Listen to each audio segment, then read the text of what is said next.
en 2018, nous avait fait perdre notre temps. Il y a des faux opposants qui sont venus distraire les Camerounais. Mais cette année, en ce qui me concerne, je vais donner ma voix aux politiciens qui portent les cicatrices d'un véritable combat politique. Et nous savons qui c'est. Zéro distraction cette année. Oh, quand tu es vieux, quand tu se montes, démontre-moi le contraire. Quand malgré sa simplicité, c'est un monsieur accompli sur le plan international que sur le plan professionnel.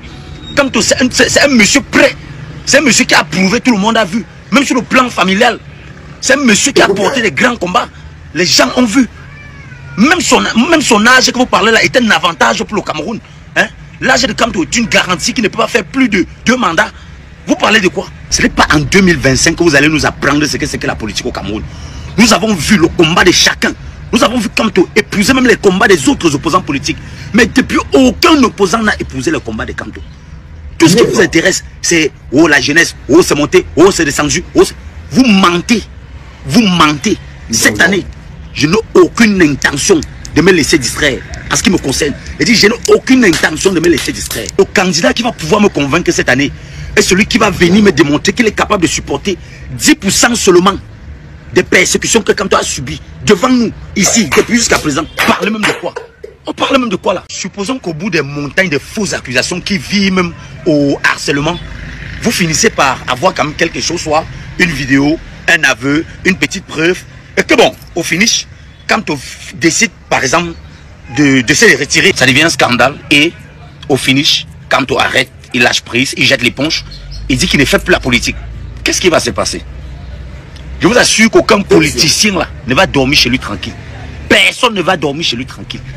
Parce que Kamto est comme le thermomètre politique au Cameroun. Boris Kamto est la locomotive politique au Cameroun. Kamto a politisé tous les Camerounais de tout âge. Kamto a fait en sorte que les jeunes aujourd'hui, tous les Camerounais s'intéressent à la politique.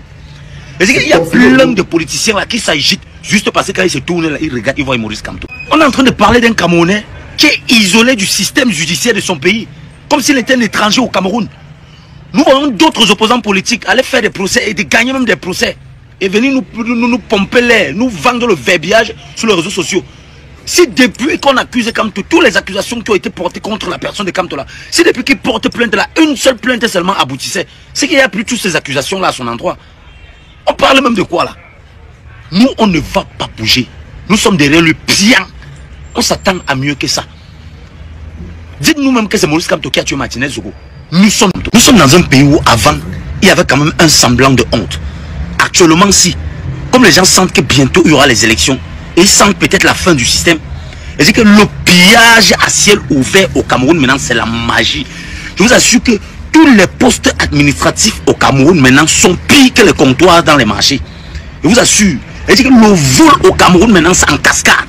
Toi, le fonctionnaire qui me regarde là, dis-moi le contraire en commentaire. Toi qui veux me contredire là, regarde simplement autour de toi. Tu vas voir, la vie est devenue un enfer au Cameroun. Il n'y a pas un domaine d'activité au Cameroun qui fonctionne. Rien. Le Cameroun est en stand-by. Le Cameroun est comme ce pilotage automatique. Tous les Camerounais sont abandonnés à eux-mêmes. Sincèrement. Et vous êtes en train de nous vendre quoi? Qui? Non, soyez un peu sérieux. Vous avez la malchance que présentement, on sait qui est qui. On connaît qui est qui dans le climat politique camerounais. Le mec, il a tout dit. Non mais franchement, partagez la vidéo les gars. Ce compatriote a tout dit. Je vais encore dire quoi de plus. Je dis bien, ce compatriote a tout dit. Un nouveau Cameroun est possible. Regardez, écoutez. Ça, c'est l'exemple type de la jeunesse camerounaise actuellement. Plein de jeunes Camerounais actuellement ont la mentalité de ce compatriote-là, ont le mindset de ce compatriote. Donc, les gars ont compris que ça se passe là. Les gars ont compris qu'ils étaient manipulés depuis 2018 par certains pseudo-opposants. Les gars ont compris que pour que les choses changent, il fallait que chacun fasse quelque chose personnellement. Qu'il ne fallait pas croiser les bras ou qu'il ne faut pas croiser les bras, attendre que Dieu descende du ciel pour venir changer les choses à notre place. Et ça rejoint ce que je vous dis tout le temps et tous les jours ici, les gars. La masse critique, les gars. Il n'y a que cette masse critique-là qui puisse provoquer le changement et provoquer le départ de cette dictature vieille de 43 ans. Quand je parle de masse critique, ça veut dire tous les autres jeunes Camerounais qui traînent encore au pas ou qui ont encore peur ou qui sont encore dubitatifs quant à ce que le train du changement a véritablement décollé, qu'il est temps de rejoindre les rangs. Oui, c'est de ça qu'il est question.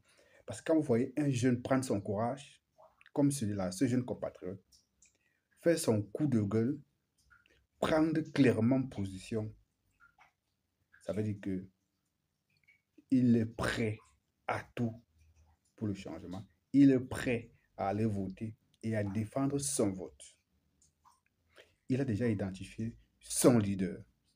Pour vous autres, je ne connais pas qui vous avez choisi comme leader, mais lui, il a clairement dit Maurice Kamto, c'est son leader, et que selon lui, Maurice Kamto est le Camerounais, et le candidat à même de conduire le peuple camerounais vers le changement. Les amis, partagez cette vidéo parce que Maurice Kamto, c'est l'espoir de tout un peuple. Et quand on regarde et quand on écoute encore un jeune compatriote comme celui qui vient de parler comme il a dit, ça suscite davantage de l'espoir quant à ce que on est bientôt sorti de l'auberge. Oui, on est bientôt sorti de l'auberge parce que avant 2018, les amis, quels sont les jeunes qui s'intéressaient encore à la chose politique? On les comptait du bout des doigts. Les gars étaient ailleurs, les gars étaient en brousse. Mais depuis 2018, quel est le leader qui vous a fait comprendre que l'espoir est encore possible et qu'il faut se battre jusqu'à la dernière goutte d'énergie? C'est la question que vous devez vous poser. Et quand vous aurez la réponse à cette question, le jour où vous serez dans l'isoloir, faites le choix utile. N'allez pas lécher la tête de la sardine ou l'huile de la sardine et oubliez que votre avenir est plus important que 5 000 francs, que 10 000 francs ou qu'un morceau de tissu de paille. Voilà le message subliminal que ce jeune compatriote a bien voulu vous passer ce matin. Alors les amis, partagez, je le redis, massivement cette vidéo, car le but, c'est de conscientiser le maximum de personnes. Parce que le changement n'est pas l'affaire d'une seule personne. Le changement n'est pas l'affaire d'un seul leader. Maurice Kamto, lui seul, ne peut rien faire. Mais Maurice Kamto, derrière la masse critique, oui, il saura défendre vos intérêts. Mais si vous l'envoyez seul devant, à lui seul, il ne pourra rien faire contre cette dictature. Donc, il est question que chacun prenne ses responsabilités et fasse ce qu'il a à faire pour que le changement devienne une réalité. Que les gens sortent des réseaux sociaux et passent à l'action, aillent s'inscrire, partent voter au moment venu, suivez le vote. C'est de ça qu'il est question. À très bientôt.